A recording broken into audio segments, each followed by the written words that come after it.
Can we keep up with the cost of living?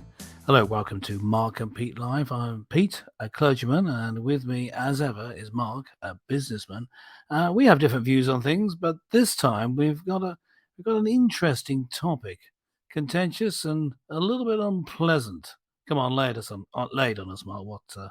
What's it about? This cost of Well, living problem? my pockets are empty, sir. Yes, the prices are rising. Don't doubt it. Goodness me. And in the United States, yes, they have seen accelerations of inflation of up to 7.5%. Remarkably, that's the highest rate since 1982. Ouch. That's hurting Mm. people's purses and wallets. But it's not just in the United States. In Europe, people are seeing increasing costs. Yes, even the price of pasta, tin tomatoes, and many other things are going up. Oh dear, my basket is empty. I can't afford everything. And that's what everybody else agrees. So, what does this really mean? Well, in my opinion, all of this is just simply hard to stomach. The cost of pasta is going up faster, and frugal spending has been forgotten. The real tail forecaster is a disaster, and the price of tomatoes has gone rotten. The jump in jars of jam is a scam, and even cheese is not cheap across the board. And the value of lamb is a sham. Soon we'll have nothing to afford. The bounce in beans is beyond means, as the food is too high that we buy. We need proteins, not more vaccines, so we'll all just eat humble pie. Clergyman Pete, I ask you, how are you affording to live in society today?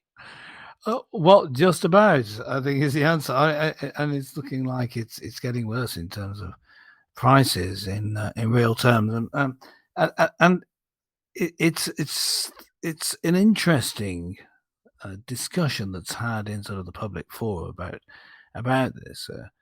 Yes, there are problems, for example, with artificially keeping interest rates low.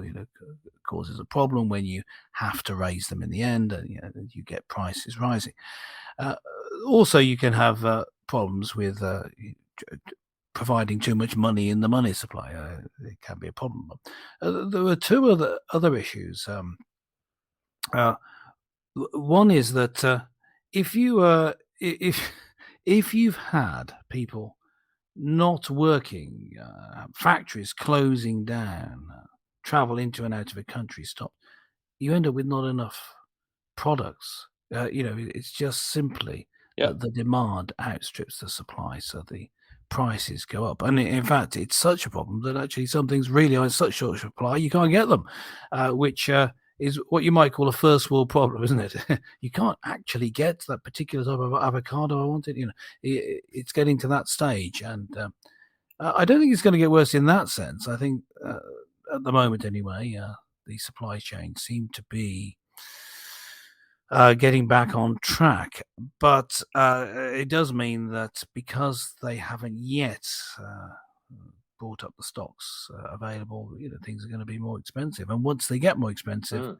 just the trend is that they stay more expensive. So those are the points, the main points that I would raise. It's to do with manipulation of the market because of lowering keeping interest rates artificially low. It's to do with supply and demand. I think those are two of the things. But one thing that government, major governments like the federal government in the US could do, and state governments there, is reduce regulations, because regulations do stifle the abilities of particularly small companies to be able to compete. And if you can be competitive, then prices can be lower. That's something Mm. they could do. That's why I kept that separate, rather than something that isn't being done. But Yes. or something wrong that's been done.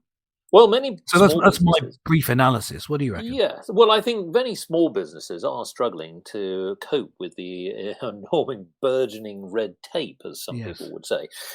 Certainly in Europe, since the United Kingdom came out of the EU, many small businesses have complained that they just simply can't cope with all of those regulations. It's just actually stifling business.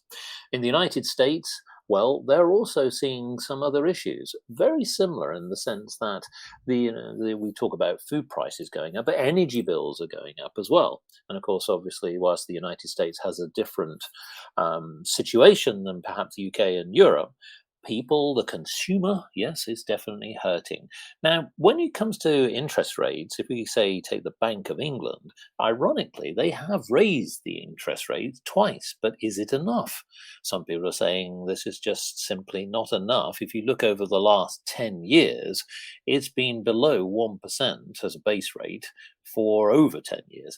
Now, some people will say, well, I think that actually they could have probably helped consumers a little bit more.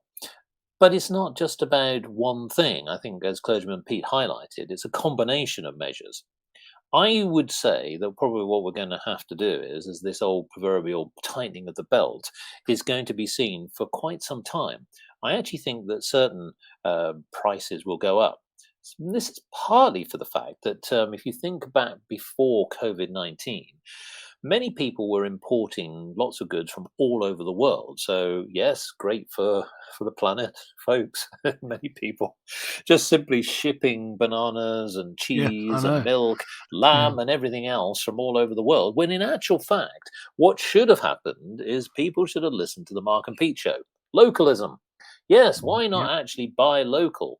Reduce your carbon footprint down, try and reduce the prices down, give those communities an opportunity to invest and to grow.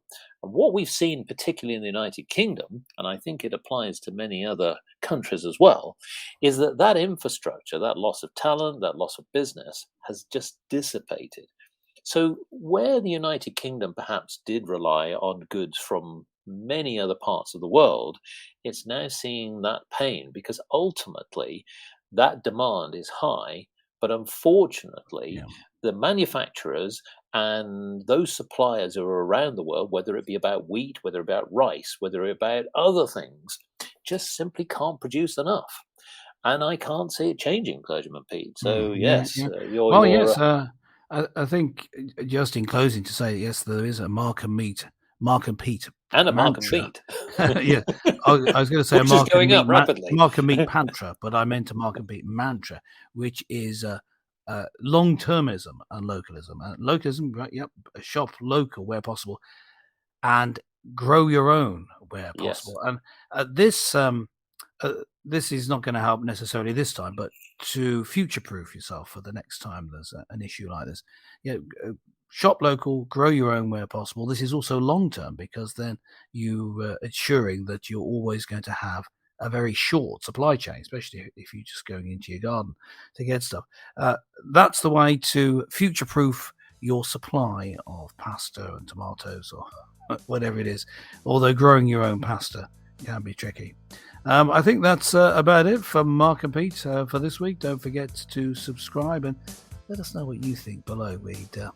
We'd love to hear from you. Catch you next time.